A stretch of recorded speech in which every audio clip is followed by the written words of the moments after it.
further ado, over to Alice for Green Crimes, Blue Lights, exploring the intersection of policing and green criminology in England and Wales. Perfect. Thank you very much, Angus. To introduce myself, as Angus said, my name is Alice Weedy. I am presenting the research findings and I suppose the entire research of my thesis, my PhD, that I completed at Northumbria University. I submitted the thesis in May and I passed my viva in July. So it's quite new. However, the data collection took place in about 2022. 2023. So it's kind of reflective of that as well. Funnily enough, I'm actually at the National Wildlife Crime Enforcers Conference as we speak. I was presenting here a very summarised version of this about 2 hours ago. So it's very on topic and it's nice to have that comparison with the practitioner side and the academic side. The aim of my research is to understand how police officers perceive and respond to wildlife crime across England and Wales. And the research has been very kindly supported by Kev Kelly, who was the head of the National Wildlife Crime Unit. He wrote a letter of support for the research and helped me with the participant recruitment for this as well. And he's been really pivotal in supporting this the entire way. So what I wanted to start with is kind of the idea of setting the tone a little bit when we talk about the policing of wildlife crime. Just 3 quotes that are on the slides here regarding kind of comments that officers have made. So the first one, why are you going to need to use handcuffs? You're going to be handcuffing some butterflies. That was in the context of attending a police officer safety refresher training. All this just over some newts was another comment made by a response officer when we were talking about an investigation that we were about to attend. And finally, wildlife crime only concerns me when humans are affected. Animal feelings are not really my thing. Sorry for my lack of concern. That is a statement straight out of the online survey. And it kind of sets the tone for the research in terms of what I'm looking at in officer perceptions of the crime. And it's not kind of reflective of everybody, and this is just for the sample that I took. So to situate the study then, I looked at originally a green criminology lens. So as many of you will be aware, green criminology emerged to address harms that mainstream criminology historically ignored. Angus, Tanya, are very pivotal in this area and have shown that environmental offences are routinely minimised and that wildlife crime, despite its severity, is often treated as a peripheral area. An essential insight from the field is its challenge to human and animal hierarchies. So wildlife is frequently conceptualised as a human property rather than a category of beings within kind of their own intrinsic value.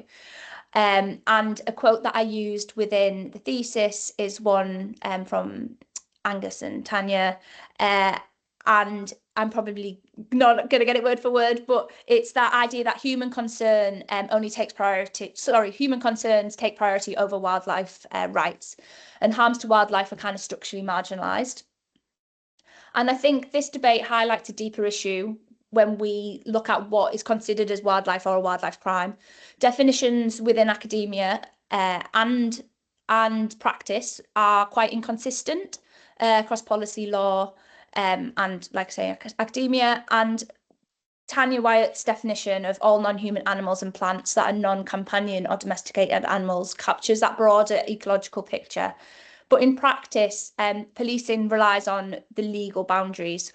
So I have in my research adopted the legal definition, which is used by the CPS, which classifies wildlife crime as any action that contravenes legislation protecting wild animals and plants. So while this excludes broader harms that are recognised within green criminology, using the legal definition allows me to analyse how frontline officers respond to the crimes they are actually kind of empowered to enforce. So the green criminology lens, I suppose, to the research provides the critical context, so speciesism, marginalisation of wildlife victims, the inadequacy of formal definitions, but the empirical focus remains firmly grounded in the practical policing of legally defined wildlife crime. So we move on to my theoretical approach to contextualise the research a little bit more. I bring together two theories. I look at police occupational culture and the techniques of neutralisation. So first, police culture, rather than being like a single fixed thing, I suppose police culture is a set of shared understandings about what real policing looks like. Key scholars, Rayner, talks about cop culture and its core characteristics, which include action-oriented mission and machismo, and these emphasize that idea of fast, exciting, confrontational human victim work, where there's like the chase, there's the arrest, there's the crime fighting image, and that ideal sits a little bit, it doesn't sit particularly well with wildlife crime, which is quite often a slower paced on the day-to-day policing of it. It's a bit more slower paced. It's hidden, it's rural, and quite often it's responding to the crimes after they've happened and kind of doing investigative work from a crime taking place rather than trying to attend the scene whilst or before. The literature suggests that areas of work which don't fit kind of this traditional policing image, like domestic violence historically, and now arguably wildlife crime, tend to be treated as low status or fringe areas of policing. And that's why it was of interest to me. Obviously, culture isn't monolithic. There are differences between urban and rural officers, between specialist wildlife or rural crime teams and general response officers, which is something that I do explore in greater detail rather than just trying to generalise the police as a whole. And that makes police culture useful, a useful lens for understanding how officers rank wildlife crime among kind of their competing demands. And then we move on to the techniques of neutralisation. This is Sykes and Matz's original theory of the techniques of neutralisation, and it was originally developed to explain juvenile delinquency. And that was actually quite funny when I was presenting it at the Enforcers Conference, obviously in front of police officers today. I had to make it explicitly clear that I'm not saying that police officers are delinquent in their response. It's just the idea of neutralisations and justifications that people use to excuse or kind of downplay their wrongdoing.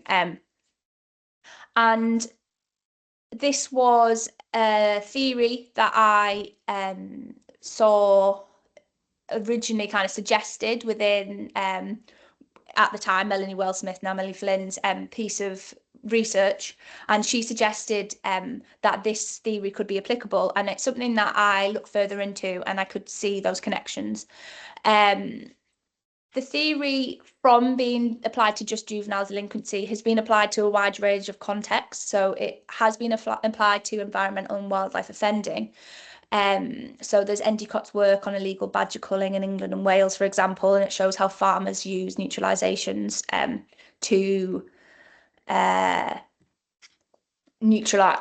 to justify their actions. And similarly, de Vries applied neutralisation theory to Swedish wildlife supervisory agencies, showing that enforcement bodies do use neutralisations to rationalise their inaction when they feel cases are kind of pointless or the legal system might be unsupportive of the work. So I've used that theory, and it's a new and original application of the theory to police officers, and I bring the two perspectives of police culture and techniques of neutralisation together.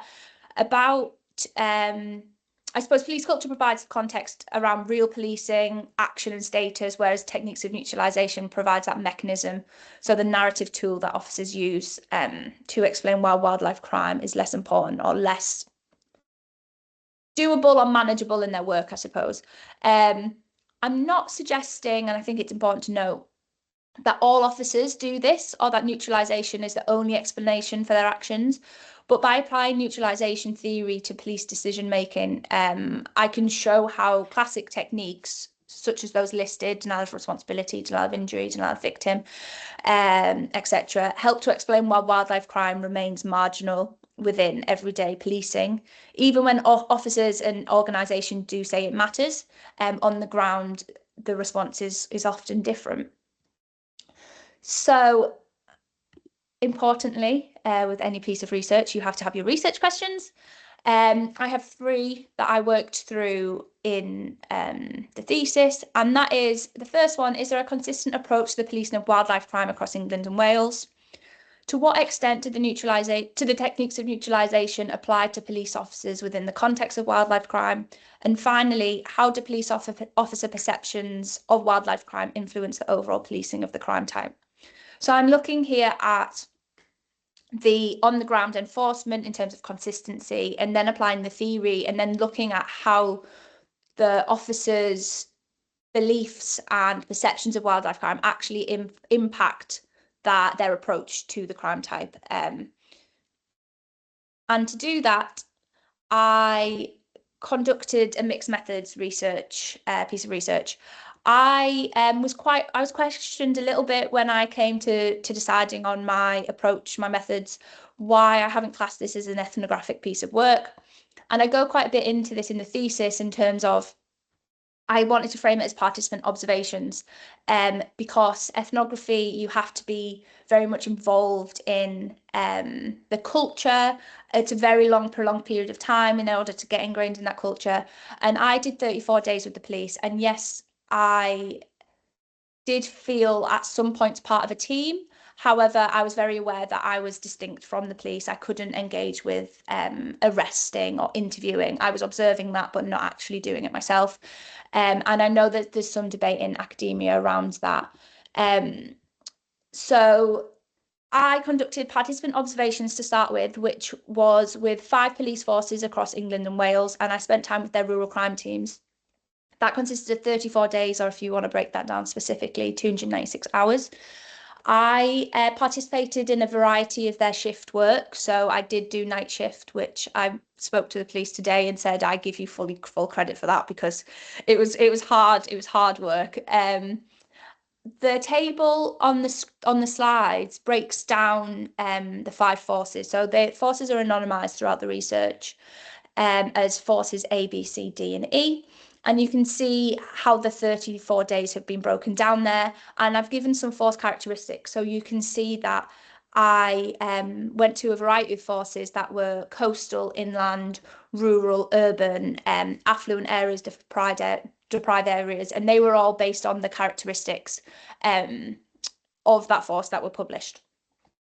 I then followed up my observations with an online survey, and I used the online survey to complement the observations. I had 15 police forces respond to the survey, and all of this was sent out to all police forces across England and Wales through the National Wildlife Crime Unit, and 15 police forces responded, and from that there was 229 responses. And there was a variety of roles, ranks, locations. I do have the data for that, which backs up kind of the spread of officers that responded. And the survey explored attitudes towards harm, responsibility, victimhood, species importance, and organisational barriers, as well as other variables, which I'm going to go into, such as training, experience, and force type. I made a very conscious decision to do the online survey after I'd completed the observations and after I had analysed some of the data. And that was because there was very minimal up-to-date information about current police responses to wildlife crime. And what I wanted to do was use my knowledge of what I'd seen and what I'd interpreted to inform the survey, to recognise areas that were important to the police or I needed to kind of have further information on. And I wanted the survey to reflect practice. So I didn't want officers to conduct the survey and think, actually, that's nothing to do with our role. So I wanted it to be as applicable for officers as possible. And by bringing these methods together, observations gave me kind of that depth needed to understand culture and discretionary decision making, and the survey provided breadth and comparative insight across multiple forces. So off the back of that, I had a lot of data to analyse. I had pages and pages of field notes and such a large spreadsheet of data to go through as well. And what I've done is, for the analysis, I did a thematic analysis for the qualitative data, and for parts of the online survey that were quantitative, I did some SVSS analysis on that. But the key findings on this slide are the themes that I merged, that I use within the discussion to answer the 3 research questions. I'll briefly go through these, and then for the purpose of kind of time, I'm going to go through and to kind of show my findings through the research questions rather than through the themes. But the 5 themes that my work was broken down into in the discussion was visibility and community reassurance. And this focused on how the police engage with the public. They placed a great importance on being seen and working within the rural communities. They placed a lot of pride in how they engage with rural communities, and put a lot of effort into ensuring that the rural community knew that they were active in that area. And that goes historically back to how rural communities felt like the police didn't care about their issues. And that was the general policing style, was being visible, was reassuring the community across all police forces. That was evident in. The second theme is wildlife training. And to be honest, I should have that theme as a lack of wildlife training. And it recognises the impact of limited levels of training that officers state that they've received. So further on in the analysis, it breaks down the comparison between people who have received training and who haven't, and the differences in their responses and their perceptions. I'm going to put on a slide, the next slide, and that kind of just gives an overview of the knowledge of wildlife crime. And you can see how training links into this. The third theme that I looked at was police culture. So this applies kind of Rayner's ideas of police culture, cop culture, and the findings that conform to this mantra of real police work, machismo and action-oriented mission. So across the findings, there was a clear theme of what Rayner would describe as cop culture, and the comparison to traditional kind of policing matters. Fourth theme is the idea of human versus non-human. So this is a very interesting theme. It reflects the speciesism and species justice discussions within green criminology, and it recognises how police differentiate between the 2 types of victim. And as a result, they give a different response to whether the victim is human or non-human, and also how they frame who is the victim in a wildlife crime. Even if it is a non-human animal, sometimes it was evident that the officer would talk about the rural community as the victim, or as, for example, the landowner as the victim rather than this non-human animal themselves. And finally, the 5th theme is organisational capacity, priority and understanding. And this is quite a broad theme that I merged. And I had these kind of originally as little separate sub-themes, and I grouped it together as one large one. And it looked at the wider institutional mechanisms in place and larger attributes to policing, to explain why the police respond how they do, and the perceptions that they have in place, I suppose. However, given, like I said before, the time constraint in the presentation, I'm going to discuss the findings through the research questions, and I'll link back to the themes as we go along, but I wanted to give you a little bit of an insight into how I did the analysis. For background, which I've included these 2 slides because the police have found it really interesting when I was speaking to them. Just some key facts from the online survey about the knowledge of wildlife crime. So 55% of officers stated that they haven't received any form of wildlife training. So whether that is on initial entry or throughout their career, they haven't received any wildlife training. 25.7% of that training was administered by the National Wildlife Crime Unit, which is the UK's unit rather than internal in-house training. 42.8% of officers were unable to name a single piece of wildlife legislation. So part of the survey, I asked officers to list a piece of wildlife legislation, and 42% were unable to do so or provided an incorrect piece of legislation. And this is where it's quite interesting with the training and the knowledge, is that 82 respondents who hadn't received training were unable to name a piece of wildlife legislation, compared to only 12 who have received training. So you can see a clear difference in the impact that training has on an officer's knowledge of wildlife crime, because there's a lot of discussion about, does the training that they're provided actually make any difference? And I did ask officers if they would like to undertake further training or have any further input, and 76.9% said they would like to.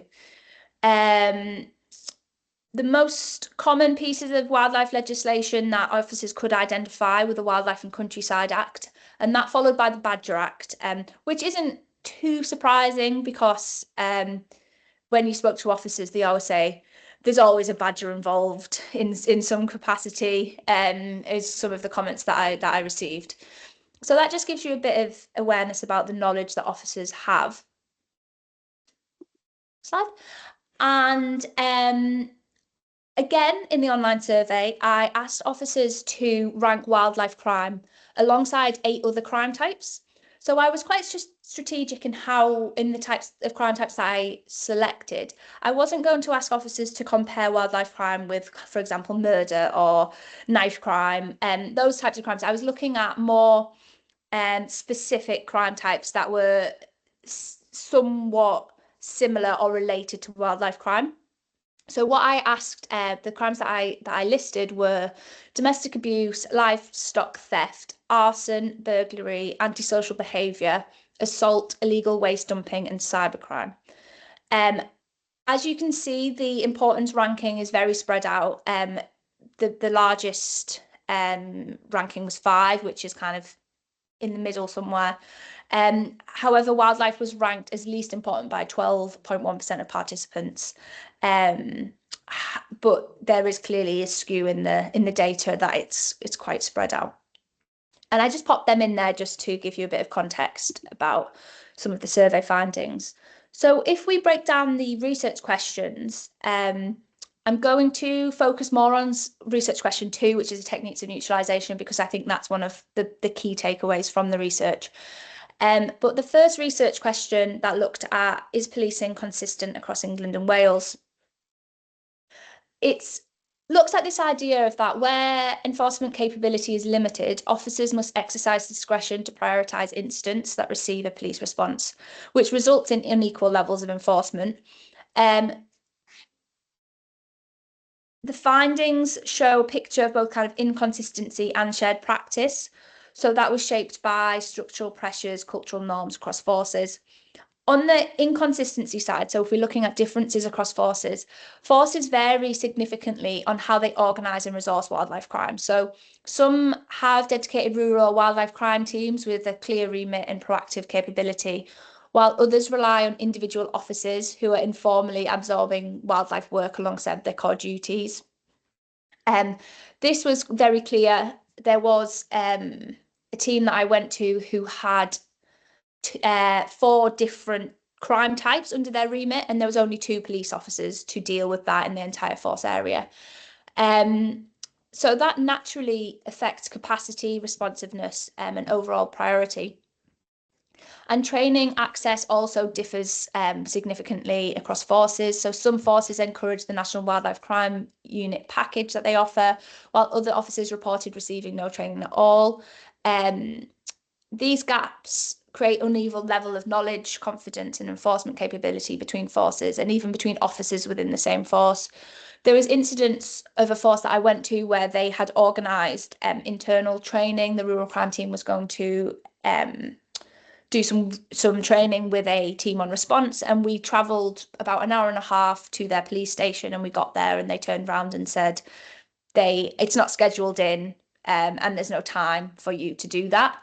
So you can see the priority there as well. There was also cultural variations in some forces, so wildlife crime was valued and embedded into local policing identity, whereas in others it was perceived as kind of peripheral and not real policing. And these cultural differences influenced how discretion was exercised, and it shaped which incidents received attention and which were dropped. And that was very interesting for me to see. During observations, there was incidents where we would go in on a morning and the team would look through crimes that had maybe been reported overnight, through call handlers that had then been tagged to the rural crime team. And rather than responding to the incident that were clearly an offence had taken place or suspected an offence had taken place, because of the capacity of the team or the size of the team or availability of vehicles, the officers were just kind of picking and choosing in some respects which crimes they were interested in and which they think that would be able to get a result in. If we look at the availability of vehicles, this was a big one, and even if you have a very well resourced team and size in terms of kind of officer numbers, they were some instances where the team just had to sit in the station because neighbourhood policing team had taken out the 4x4 vehicle to drive around the city centre and had hidden the keys, and they didn't have their own dedicated vehicle, so they were quite restricted to other policing kind of decisions on other teams. At the same time, there was notable similarities in the policing style across all forces. So officers consistently relied on the Thrive model to kind of triage incidents.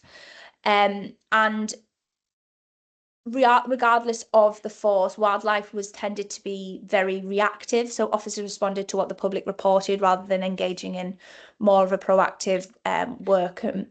Community reassurance, as I'd mentioned before, was a shared feature. Officers framed wildlife incidents through the lens of kind of maintaining rural relationships and visibility, and often prioritising community expectations over any harm that had been committed. There was a heavy reliance on community intelligence. There was a heavy reliance on NGOs as well. So overall, from this, the police and wildlife crime is best described as kind of structurally inconsistent, but stylistically similar. Forces, I suppose, differ in resources, training, organisational commitment, but they have the same operational logistics and patterns as well. Like I said, that's quite a brief overview of the findings for research question 1, but I wanted to look more at the application of the techniques of neutralisation. So the list that I've got on the slide are the ones that have been more relevant to the research. So we've got denial of responsibility, and I'm going to go through these individually. Denial of the victim, denial of injury, appeal to higher loyalties. And you'll see at the bottom, there's denial of discretionary powers. And this was a neutralisation technique that I identified through the research and is an additional justification that officers used to kind of describe or I keep saying the word justify why they are acting or why they're not acting. I'll go through the other ones first. Denial of responsibility. This explores whether officers negate personal or organisational responsibility for wildlife crime. Officers didn't usually deny that wildlife crime was a policing matter. Instead, it took more subtler forms. So they delegated. So, for example, anything to do with an animal, response teams would automatically say, "Oh, it's for the rural crime team," which isn't always the case. It's if it's not a wildlife. If it's not wildlife, it wasn't necessarily for that team. So, for example, there was an incident with a horse running through a town centre, and the officers came to the rural crime team office and said, "This is for you because it involves an animal." It's not wildlife crime. It's not rural crime. It was an urban issue. So there was delegation there, trying to kind of push off any responsibility. They claimed that lack of training meant they couldn't respond, and they blamed organisational pressures as well.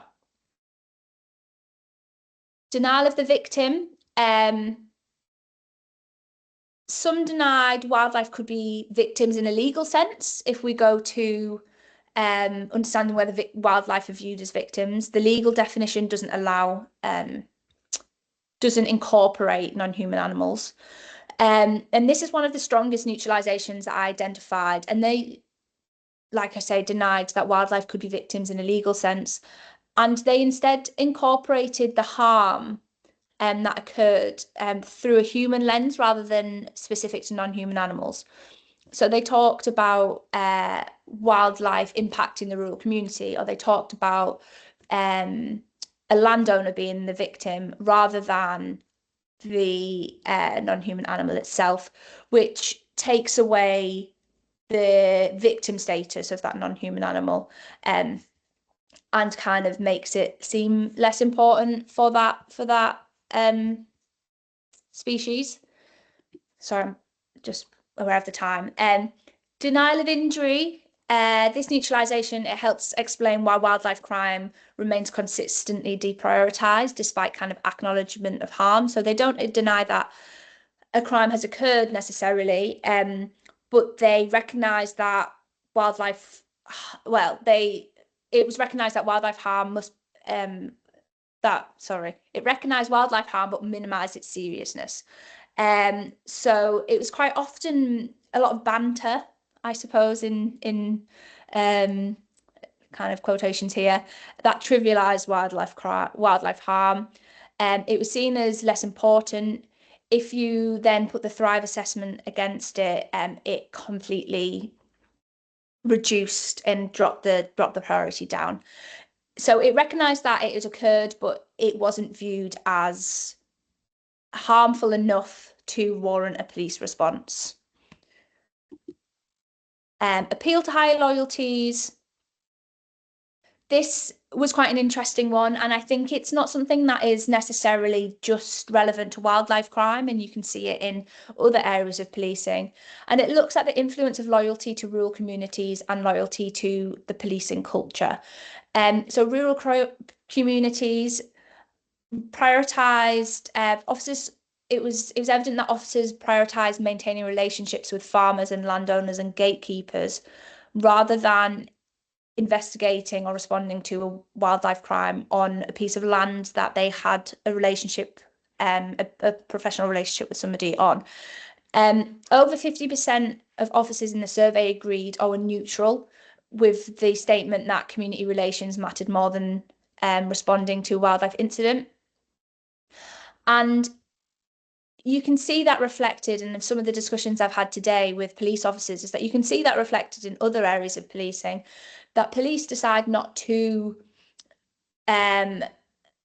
proceed with investigation or proceed with kind of an arrest based on kind of that weighing up of how much it's going to damage relations that have already been built with the community. And that was something that was very prevalent in wildlife crime as well. And then you've got the idea of police culture and real policing, and how officers were appealing to this culture and using the culture to deprioritize wildlife crime. So dominant culture frames police work as human-centered, urgent, and kind of risk-laden, so high risk, high excitement. And wildlife crime, as it's often slower paced and non-violent, doesn't fit into that. So you have the idea of, there was banter, as I mentioned before. They said things like they're chasing bunnies. It reinforced the cultural hierarchy of work. So that was a very common phrase. Oh, all you do all day is chase bunnies. Or tickling badgers was another one that was mentioned. And it's this idea of police culture and how the culture of policing, officers are trying to appeal to that culture, wider culture of policing, rather than the wildlife crime, which doesn't necessarily fit into that. And they were using that culture to justify why it maybe wasn't a matter for the police, or why it was okay for them not to respond. Denial of discretionary powers, as I said, this is a new technique that I looked at. It extends neutralization theory by applying it kind of upward to the wider organization. So basically what I'm saying here is that it attributes a lack of priority to the overall institutional framework and pressures of policing. And as a result, it minimized their ability to exercise discretion. So police officers are able to exercise discretion. And in the observations, it showed that some officers did exercise discretion and engage with wildlife crime, even where organizational discouragement existed. So, for example, one of the forces that I was with, where there was only, I mentioned this scenario before, there was 2 officers and they had 4 crime type areas in their remit. They told me that they were explicitly told, don't engage with wildlife crime. Focus on the other areas, don't respond to wildlife crime. Well, actually, those officers were passionate about wildlife crime, and they said to me that they just ignored that, and because they have discretion, they're choosing to respond to wildlife crimes. And it shows there that although discretion is limited by certain factors, there is still the ability to exercise exercise kind of decision making, and their ability to choose to an extent what crimes they look at. And when in the survey and speaking to other officers, they sometimes kind of ignored their own discretionary power and projected a responsibility onto the organisation. So they said, "Oh, actually, I can't respond to wildlife crime. I would love to, but I can't because there is these incidents going on, or the organisation tells me not to, or kind of the management." Well, actually, I think it's quite prevalent that officers do have downtime in policing, and there is a lot of admin work that has to occur in that, but there is still the ability to respond to incidents if you so wish. And that was a big advancement of the theory of the techniques of neutralization, and is one of the key takeaways from the research, and it's something that I am hoping to expand on further and kind of look a little bit more into. So, not to ignore the third research question, just to briefly continue, this looks at the influence of police officers' perceptions on wildlife crime. So it examines how police officer perceptions shape real-world responses to wildlife crime. So it basically links the first 2 research questions and looks at the overall influence. What the data reveals is that these perceptions are not kind of random or individual. They're deeply rooted in police occupational culture, and this culture directly shapes how officers use discretion, prioritise tasks, and interpret their responsibilities. And across the observations, one of the strongest cultural influences was the idea of action-oriented mission that Rayner describes.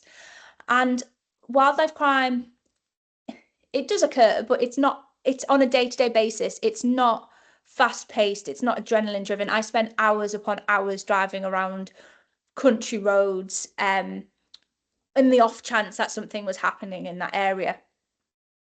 It's, like I say, slow. It's often slow, retrospective, centered on kind of non-human victims. And because of this, some officers, especially in urban or response roles, positioned wildlife as a peripheral, optional, or even kind of outside their remit.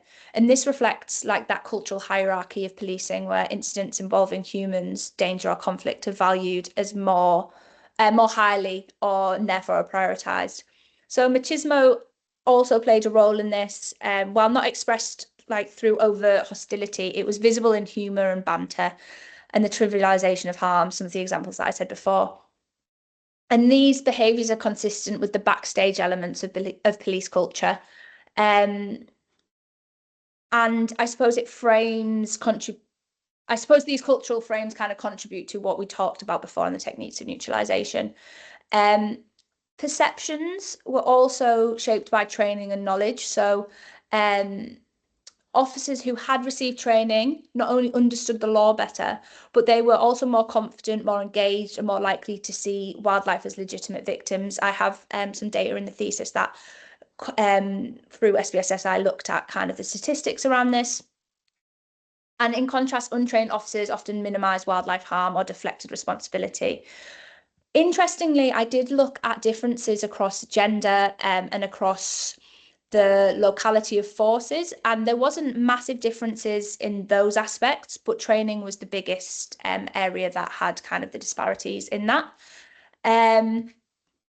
So overall, I suppose research question 3, it demonstrates that perceptions are culturally produced, and they flow from the established norms within policing. And the idea of police culture, it's quite interesting, because they say how it was said how like it doesn't conform to this fast-paced, exciting aspect of policing. However, I've just sat through a conference, a wildlife enforcers conference, and they talk about the polycriminality that is linked to wildlife crime, and maybe the domestic incidents, day-to-day incidents that are seen, don't potentially link to this real, what was classed as real policing, but the wide implications of wildlife crime and the other areas that are linked to these types of offending quite often are. So the big picture of wildlife crime isn't, maybe it's not understood, and that might not be necessarily through ignorance. It might just be that it's not expressed currently, and I think that's what is the wildlife crime unit are trying to do, is do those links. So policy and practice recommendations. Sorry, I've just realised it's 40 minutes. I have national implications and local police force implications. So nationally, I'm recommending, or the research recommends, that there needs to be training for officers. I think that's quite a basic recommendation. It's quite obvious from the research that mandatory training at initial officer entry level. I'm not suggesting that every officer needs to go through a full every response police officer, sorry, needs to go through wildlife crime officer training, the full package. But just having some kind of input as a mandatory input at officer entry level to recognise that wildlife crime is a police matter, and that there are teams within police forces that deal with this. I think a key takeaway from that was with one of the forces. I was in the building, and the rural crime team was upstairs and the response officers were downstairs, and I'd gone down to speak to the response officers and said, oh, I'm spending time with the rural crime team. They didn't even know there was a rural crime team in their force, and they were in the same building.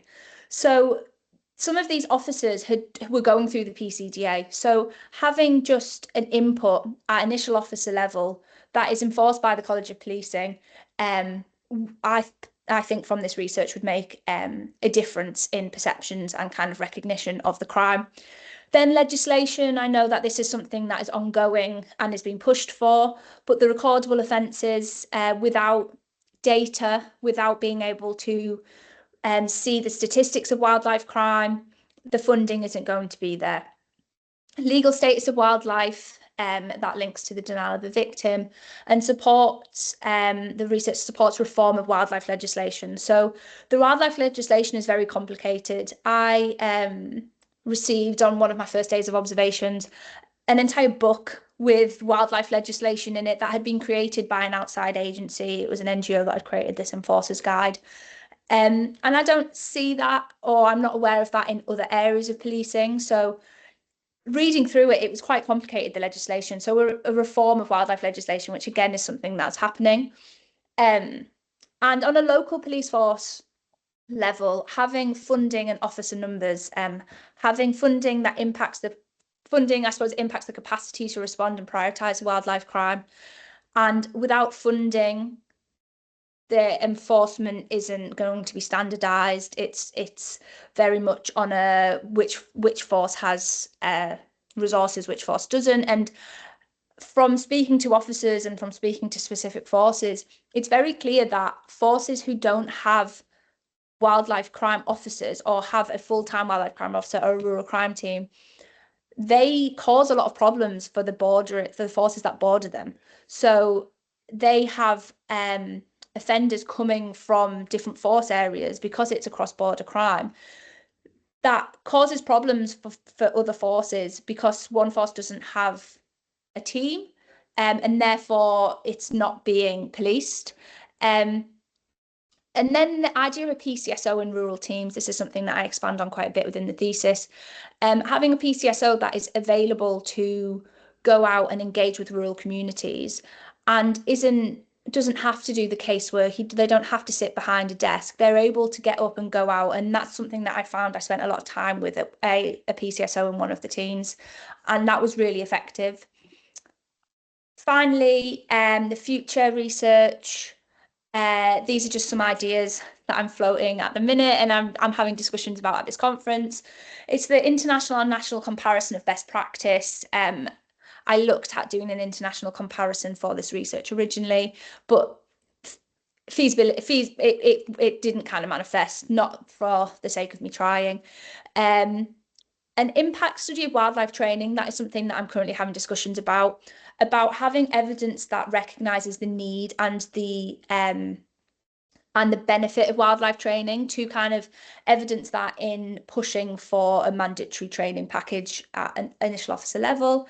And then deeper exploration of the techniques of neutralisation along police officers and day-to-day practice. I think that's something that theoretically can be taken away from the research. And then, sorry, I thought I'd put the QR code on there with the policy document. I can send that to people. My email address is on there if you would like to see kind of the 2-page document that I gave to sent out to the police today. And that's everything. If anybody has any questions, thank you very much.